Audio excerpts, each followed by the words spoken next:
Hey, what is up guys, I'm Exteria, and in this video, I'll be giving you guys what the current meta is of patch 14.3, specifically on the first day of the meta, because metas can change over time, and this is just what we know for now. If the meta drastically changes, I'll make a follow-up video afterwards. But for now, let's get right into it, into the tier list. And yes, this is a TFT Academy website, which I'm not affiliated with. We just love Frodan and what he does. But what I'm giving you guys, you can see this in the description below. You click on the link, it'll show you a Google Doc, and you can click on these images to go to the specific comp, and it'll pop up this everything I do for you. It'll say all the tips that you will need to do, special items if you need it, like artifacts and stuff, and what augments you should be looking for. But yeah, other than that, the tier list though, as we can see, most of it is either AP, like Fiddlesticks, Brand, Veigar, even TF, Vex, and Addy. They're all AP. There's really no AD comps on this screen, besides maybe Aphelios. Even though they Omega buffed this dude, he's still like kinda weak at the moment. At least the comp itself, not the unit. But yeah, getting right into it, the strongest comp is the left side, and the right side is the weakest. We're gonna start with our first #1 highest win rate comp, which is any sort of Boombot. So we're gonna click into this, click the website,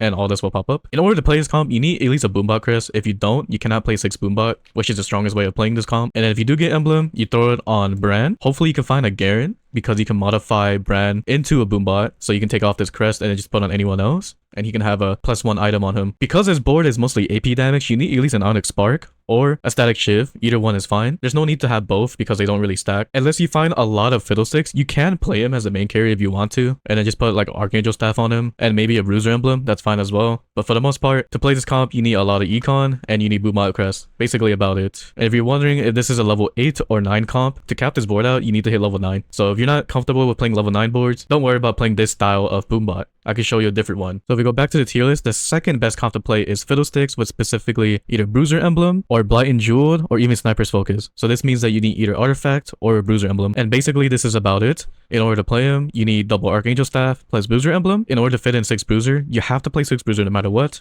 Your main tank's gonna be a Cho'Gath. You need at least Redemption on him. If you don't have Redemption on Cho'Gath, he will die pretty easily. And then whatever tank items after that, preferably any belt items. Mordekaiser's gonna be your secondary carry, and you have either Onyx Spark or Crown Guard. Most likely Onyx Spark would be the best on him, since you're gonna be playing an AP board. Most likely you're gonna have to play 4 Boombot to do the max amount of damage on Fiddlesticks. Essentially, it's just hit level 7, 3-star Fiddle, 3-star Mordekaiser. As soon as you do that, hit level 8, and then play for Boombot. If, for example, you have any of the artifacts here instead of Bruiser Emblem, you can have like a Blight and Jeweled. This works as well, and it's actually really powerful in Fiddlesticks. Or you can play Backlight Fiddlesticks with Sniper's Focus. But the problem here is, in order to play 6 Bruiser and 4 Boombot, you're gonna have to hit level 9 if you have only artifacts. But in the end, it's kind of worth it. The best augments to choose for this board could be any of the artifact augments like Portable Forge, or you can do emblems like Bruiser Crest, or if you can't get that, Cooking Pot can also make you a Bruiser Crest itself. All you need is a Giant's Belt, and you slam Cooking Pot with it, then you get Bruiser Emblem. Basically about it for Fiddlesticks reroll. If you want to know at level 8 if you should play 4 Boombot or 5 Bruiser, honestly it just depends. If your Cho'Gath is able to tank long enough without 6 Bruiser, then just play 5 instead at level 8. But if you think you're gonna win the round with having extra tank, then just take out the +1 Boombot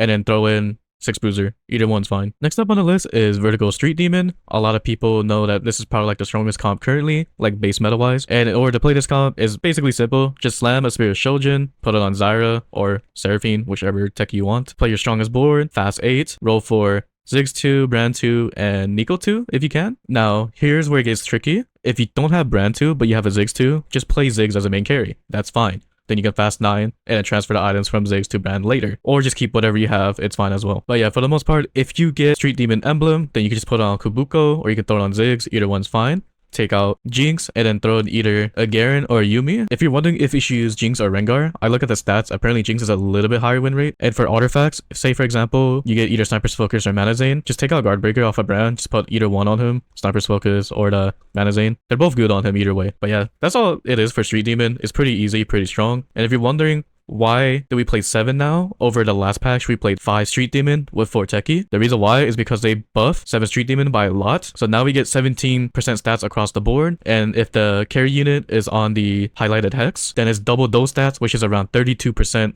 across all the board. The last S tier comp we'll be talking about is Veigar. And specifically, you need either to augment Cower Weaklings or if you get Mana Zane. I tried playing this comp without either or, and I got 5th place. So you kind of have to have these resources in order to play him. And now getting into it, you just reroll at level level 6, hit Veigar 3 with Poppy 3 as your main tank, and Poppy specifically needs Gargoyle Stoneplate, and then the rest items don't really matter. Decal is kind of important this meta since everything's AP based, and then for Veigar's item, you need at least a blue buff, and then whatever you can find. I like to BIS with Nashor's Tooth and Gunblade, but if you have a Mana Zane, you can take out the Nashor's and then keep the blue buff and throw in the Mana Zane. This works really well also. And if you don't want to play any of the strategist units like Nico and Echo, you can just play 6 techie, that's fine as well. It's just strategist is kind of better because it makes Poppy last a little bit longer. In order to cap out the board, you do need to hit level 8 or 9 and look for Okabuko. And like I said earlier, the augments you need is Coward Weaklings. If you can't do that, then it has to be a Mana Zane. If you don't have either or, you can't really play this comp. They did nerf the augment a little bit, Coward Weaklings, but Veigar's still OP overall. And then Portable Forge for the Mana Zane. Basically about it for this comp. Now onto the A tier, I would say TF is pretty close to being S tier. The only reason why I say he's A tier is just because his win rate is pretty low, but his top 4 rate is very high. So this means that to get first place for TF is kind of hard. And you also notice that I put Archangel Staff symbol on him is because the new way of playing him is Archangel Staff, and I'll show you how. So the way you play this board now is you don't reroll at level 6. You reroll at level 7 now. The main reason why is because they buff Braum as well. So he's a super tank if you get him level 3. And you can also play level 3 Draven if you want to on top of that. And instead of the Skarner that you normally use Rost. So basically you trade out Cogmuff and Skarner for Rost and Draven, which is a lot better for this board anyways. You can also fit this whole board at level 7 without having this Gragas, and then that's basically your whole board. And then when you hit level 8, then you can throw in Gragas or a value unit of whatever. But yeah, you need to BIS TF though. His new BIS items, which is Guinsoo's Rageblade with an Archangel Staff and a Hextech Gunblade. Archangel Staff is a must now. That's the only way to play TF because they nerfed him in the way where double Guinsoo's Rageblade is not worth it. So you need extra AP for him to do a lot of damage. If you get Potable Forge, which you should, you can change out other items with TF. Say for example you have Wits End, you just take out Gunblade and put Wits End on him instead because this makes him a lot better. And if you're wondering if you need healing,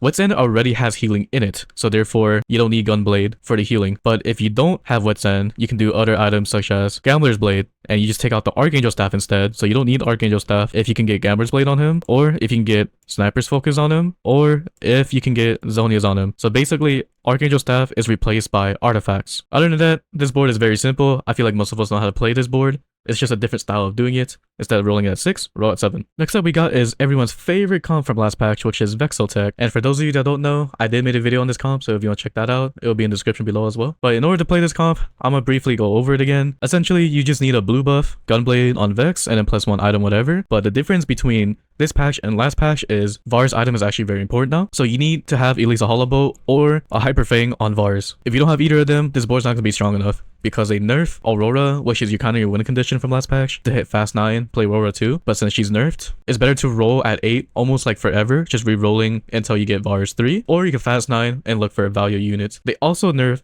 Veigar as well. So Veigar is also kind of horrible +1 unit to have. So your best options either like Kabuko, Garen. Aurora is okay, but it's not your winning condition anymore. Or Zac or something like that. But yeah, for the most part, if you want to make it easier yourself, you could just re-roll Vars at level 8. Basically about it for this version of the comp now. Oh, and I almost forgot. If you have a Lichbane for whatever reason, you can take out Guardbreaker and throw Lichbane on Vex. This is also very powerful as well. Next up we got is one of the emblem traits, and if you get this emblem, you should might as well play it, which is Golden Ox. In order to play this board, is essentially Annie's your main carry. You need to have at least a Shojin or at least a blue buff on her. Either one's fine. But also the other important thing is you need a Golden Ox crest, which gives you the augment, which gives you the emblem. So you really need the emblem. If you don't have the emblem, you cannot play the board to its fullest potential. And if you get the emblem, because right now you have 5, you throw it on Samara and you get 6. Having a marksman with Aphelios with this board doesn't really matter too much because the damage from Golden Ox itself is good enough for Aphelios. So that means Annie needs more damage. Therefore, having Amp would help that out a lot. As long as you have some sort of magic resist shred like Onyx Spark or Static Shiv, you're fine. You're just gonna get a lot of resources on this board from Golden Ox if you play 6 of it like early. And for your 80 items, you can put it on Aphelios, or if you get Samara too and then just put on Samara. If somehow you get Mana Zane, you can take out one of the mana items or just take out Nashor's Tooth and throw Mana Zane on Annie. That works as well. Garen makes this board even stronger because you can turn other people to Golden Ox. Or if you get a Techie modifier, you can just throw it on Annie and then play like a Mordekaiser instead of like a Zac. That works as well. Basically about it for this board. It's just a lot of money that you need and just stack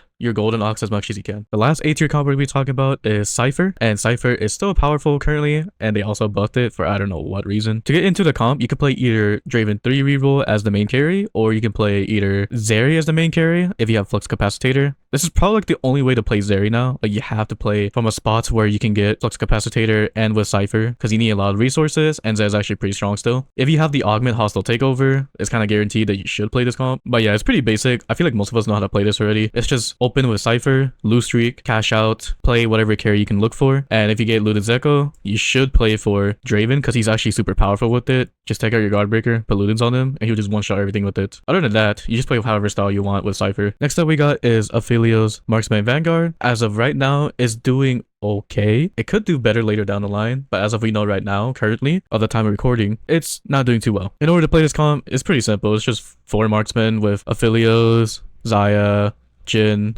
and Jinx. And you get your 4 vanguards, which is Ross, J4, Leona, and Silas. You just mix it up with having 3 anima with 2 golden, and then you get Divinity Court from your Rost. If you somehow get Sniper's Focus, just trade out one of your Gunsoo's Rage Blade for the Sniper's Focus on Aphelios, or you could throw this on Xayah if you have Even Shroud on Leona. That's basically about it. This comp's actually pretty simple. It's just force Gunsoo's Rage Blade, play your strongest board, and then play this comp after. Pretty simple. Next up we got is Annie, and the reason why she's coming back is because they buff 5 amp. So in order to play 5 amp, you can play with Strategist, which is like similar to the very first patch of this set, the way we play it, but a little different. In order to play this board, it's similar to the Golden Ox version, where you kind of have to have a blue buff or a Shojin on her. And essentially, it's just look for all the Strategist units and all the amp units. Basically about it. It's pretty simple. The only +1 unit that you need to worry about is Akubuko, because Ziggs is a cyber boss, and then whatever 80 items, just throw on Samira. If you have extra AP items, you can throw it on Yumi. I saw someone play 3-star Yumi. It looked pretty okay. They had like a 5th place or a 4th place, but for the most part, I would rather just play Annie. And it's just a fast 9 board, 2-star everything. Basically about it. There's really nothing else to it. Next up, we got a Slayer Shaco reroll, and Shaco is always for whatever reason relevant somehow, mainly because if you can get early enough stacks, he'll be pretty decent. In order to play this board, essentially is you need to have at least a sword start or a Shaco 2 on top of that, and then you just start killing things. Just reroll the Shaco level 3, and you can also reroll Vayne, which is gonna be pretty easy to do because Vayne is out of meta. No one's gonna be playing Vayne reroll anymore. Just fast 8,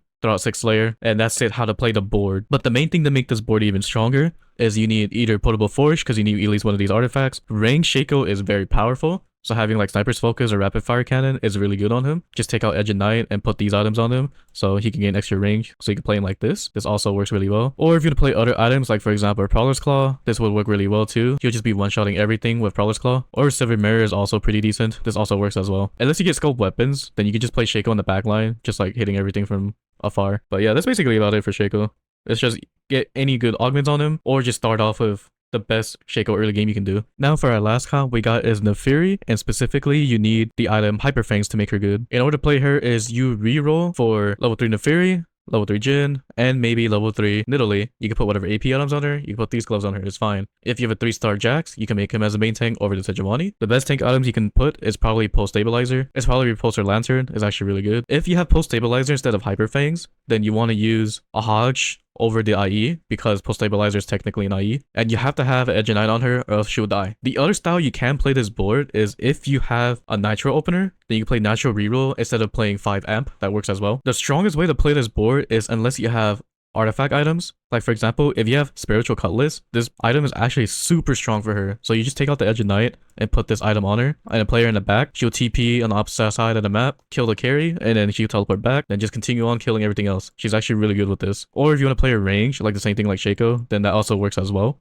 She's actually pretty good at range items. But yeah, that's basically about it for Naafiri. Just have a good Exotech item on her, 3-star everything, and you just be destroying everything. Before I almost ended the video, I forgot there is actually one more comp in the A tier, which is Rengar with artifacts. The way how you play this board is you have to have a Potable Forge, meaning you have to have an artifact on him. Silver Mirror or having Prowler's Claw is actually really good on Rengar, so you choose one or the other, Silver Mirror or Prowler's Claw. And if you have Executioner Crest, you can cap out the board at level 7. If not, you're gonna have to hit level 8 and then just throw out a Vex. And instead of this item, you just throw an IE. That's fine on the Jinx. But yeah, that's basically about it for this board. The reason why it's so strong currently is because they also buff 7 Street Demon. So 7 Street Demon is actually pretty powerful on Rengar as well. But the problem is you're going to be contested since a lot of people are going to play Bran. So if you do decide to play this board, hopefully you can high roll the Bran and the Nico. Because if not, you're going to be kind of weak.